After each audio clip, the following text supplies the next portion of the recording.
My name is Samson.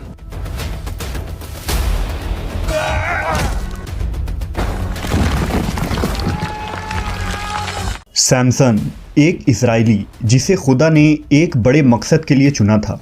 एक ऐसा इंसान जो तने तनहा हज़ारों इंसानों को कत्ल कर देने की सलाहियत का मालिक था। उसके पास इतनी ताकत कहाँ से आई? उसकी ताकत का राज क्या था? लेकिन एक औरत की मोहब्बत ने उसे कैसे तबाह कर दिया? आज हम इस वीडियो में बनी इसराइल के सबसे ताकतवर तरीन शख्स सैमसन के मुताल्लिक जानेंगे। हज़रत मूसा अलैहिस्सलाम के इस दुनिया से पर्दा फरमाने के बाद कौम बनी इसराइल में रफ्ता रफ्ता सरकशी, बदफेली और बुत परस्ती फिर से आम होने लगी। लिहाजा बतौर सज़ा अल्लाह ने कौम अमालका को बनी इसराइल पर मुसल्लत कर दिया। इस कौम ने बनी इसराइल पर हमला करके उनके शहर और इलाके छीन लिए, उनके लोगों को गिरफ्तार कर लिया और तरह तरह के जुल्म ढाने लगे। ऐसे हालत में कौम बनी इसराइल में एक लड़का पैदा हुआ जिसका नाम सैमसन रखा गया। सैमसन कबीला दानियाल की नस्ल से था, जो बनी इसराइल के 12 कबीलों में से एक था। रिवायतों के मुताबिक सैमसन की पैदाइश से कबल उसकी माँ ने खुदा से ये दुआ मांगी थी कि अगर उसके घर में लड़का पैदा हुआ तो वो उसे शराब और दीगर बुराइयों से दूर रखेगी। इसके अलावा ज़िंदगी में कभी उसके बाल ना कटवाएगी।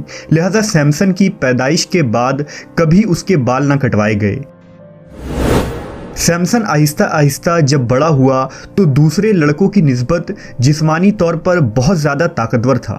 इतना ताकतवर कि एक मर्तबा जंगल से गुजरते हुए सैमसन का सामना एक शेर से हो गया। सैमसन ने उस शेर को बकरी के बच्चे की तरह चीर डाला। इस वाक़े से खुदा सैमसन को यकीन दिलवाना चाहता था कि वो किसी बड़े मकसद के लिए चुना गया है। सैमसन जान गया था कि उसकी गैर मामूली ताकत खुदा की तरफ से है। जब सैमसन जवान हुआ तो उसे ख्वाहिश हुई कि वो कौम अमालका के शहर को देखे। लिहाजा उसने अपनी बस्ती को छोड़कर कौम अमालका के शहर देखने रवाना हुआ। वहाँ सैमसन की मुलाकात तीमना नामी एक लड़की से हुई। ये दोनों आपस में मोहब्बत करने लगे। अपने ख़ानदानी झगड़ों के बावजूद इन दोनों ने एक होने का फ़ैसला किया। लेकिन इस शादी के दौरान सैमसन अपनी शादी में आए मेहमानों यानी कौम अमालका के चंद लोगों से एक शर्त हार बैठा। अब यह तय हुआ कि जब तक सैमसन शर्त में हारी गई रकम यानी 30 कपड़े के थान न लौटा देगा, उसकी बीवी तीमना कौम अमालका के पास ही रहेगी। लिहाजा सैमसन मायूस होकर उस शहर से निकल गया। जब वो कुछ दूर गया तो उसे एक इस्राएली काफिला नजर आया। उसने उस काफिले में मौजूद 30 आदमियों के मालो असबाब को लूट लिया और शर्त में हारी गई रकम चुकाने वापस गया। लेकिन उस वक्त तक तीमना का बाप उसकी शादी किसी दूसरे शख्स से कर चुका था। गुस्से में आकर सैमसन ने कौम अमालका के तमाम खेत जला डाले, जिसके बदले में अमालका के लोगों ने उसकी साबका बीवी और ससुर को मार डाला। इसके अलावा उन्होंने बनी इसराइल को मजबूर किया कि वो सैमसन को उनके हवाले कर दें। बनी इसराइल ने अपनी जान बचाने के खातिर सैमसन को कौम अमालका के हवाले कर दिया। लेकिन जब कौम अमालका ने सैमसन को पकड़ा तो सैमसन ने अमालका के काबू में आने के बजाय महज एक गधे की हड्डी की मदद से उनके 1000 सिपाही मार डाले।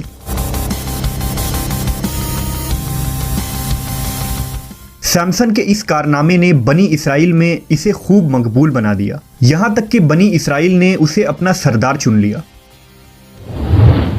दूसरी तरफ कौम अमालका में सैमसन का खौफ इस तरह बैठ गया कि वो सैमसन के मुकाबले में आने से कतराने लगे। उनकी ग़ुलामी में रहने वाली कौम यानी बनी इसराइल अब सैमसन के बलबूते पर अमालका से जंग के ख्वाब देखने लगे। लिहाजा कौम अमालका की नींद उड़ गई और वो दिन रात सैमसन के खिलाफ साजिशें करने लगे। जब कोई भी चाल कामयाब न हुई तो उन्होंने अपनी कौम से दलाइला नामी एक औरत को चुना, जो निहायत ही हसीन और खूबसूरत औरत थी। उसे सैमसन के ताकत के राज जानने की जिम्मेदारी सौंपी गई। बदले में अमालका के तमाम सरदारों ने उसे 1100 चांदी के सिक्के देने का वादा किया। वो औरत सैमसन से मिलने में कामयाब हो गई। जब सैमसन ने उसे देखा तो वो उसके नाज़ो अंदाज से मुतासिर होकर उसका दीवाना बन बैठा। इस तरह सैमसन और दलाइला एक साथ वक्त गुजारने लगे और दोनों मज़ीद करीब हो गए। एक दिन मौका देखकर दलाइला ने सैमसन से उसके ताकत का राज दरियाफ्त किया, जिसे सैमसन ने टाल दिया। रफ्ता रफ्ता दलाइला उससे इसरार करने लगी, यहाँ तक कि उसने सैमसन को धमकी दी कि अगर वो उसे अपना राज ना बताएगा तो वो उससे इलाहिदा हो जाएगी। इश्क के हाथों मजबूर सैमसन ने दलाइला को बताया कि वो जब से पैदा हुआ है उसके बालों को नहीं काटा गया और उसकी शानदार ताकत का राज भी इन्हीं बालों में है। लिहाजा एक रात जब सैमसन दलाइला के गोद में सर रखकर सो रहा था तो मौका देखकर दलाइला ने उसके बालों को काट दिया। इस रात अमालका के सिपाहियों ने सैमसन पर हमला कर दिया, लेकिन इस मर्तबा वो अपना दिफा न कर सका। अमालका ने सैमसन को गिरफ्तार करके उसके साथ इंतहाई जिल्लत आमेज सुलूक किया। जंजीरों में जकड़कर उसकी आंखें निकाल दी गईं और उसे एक अंधेरी कोठरी में बंद कर दिया गया। इस काम के बदले में दलाइला को खूब माल और दौलत से नवाजा गया। सैमसन पर फतह पाने की खुशी में कौम अमालका ने एक तकरीब का ऐलान किया। कौम अमालका का अकीदा था कि उनके देवता दजौन ने उन्हें सैमसन पर जीत दी थी, इसलिए वो उस देवता के मंदिर में अपनी जीत का जश्न मनाने जमा हुए। अगले दिन तमाम आम व ख़ास और अवाम उस जगह जमा थे। ऐसे में बादशाह के हुक्म पर उनके सबसे बड़े दुश्मन सैमसन को जंजीरों में जकड़कर पेश किया गया।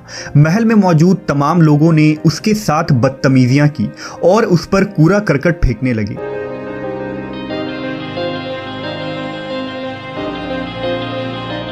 कौम अमालका फतह के नशे में चूर और अय्याशियों में मसरूफ थे। दूसरी तरफ सैमसन ने अपने गुनाहों से तौबा की। वो अल्लाह से दोबारा ताकत मिल जाने की दुआ मांग रहा था, लिहाजा अल्लाह ने उसकी सच्ची तौबा को कबूल किया और अचानक सैमसन की ताकत लौट आई गई है। लोग इधर उधर भागने लगे।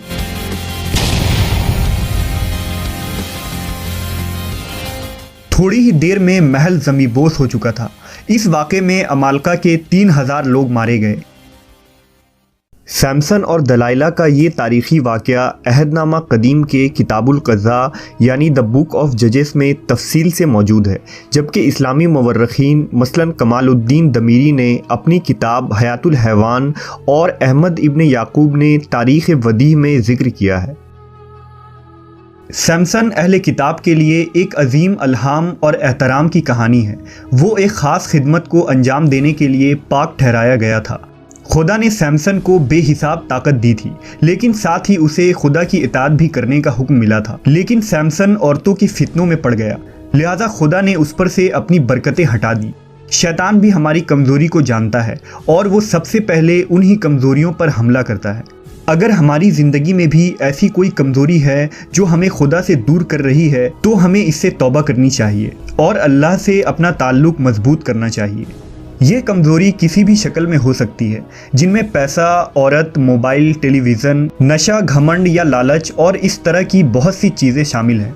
सैमसन की ज़िंदगी हमारे लिए एक सबक है कि हम अपनी कमज़ोरियों के ग़ुलाम न बने और शैतान को अपनी ज़िंदगी में मौका न दें।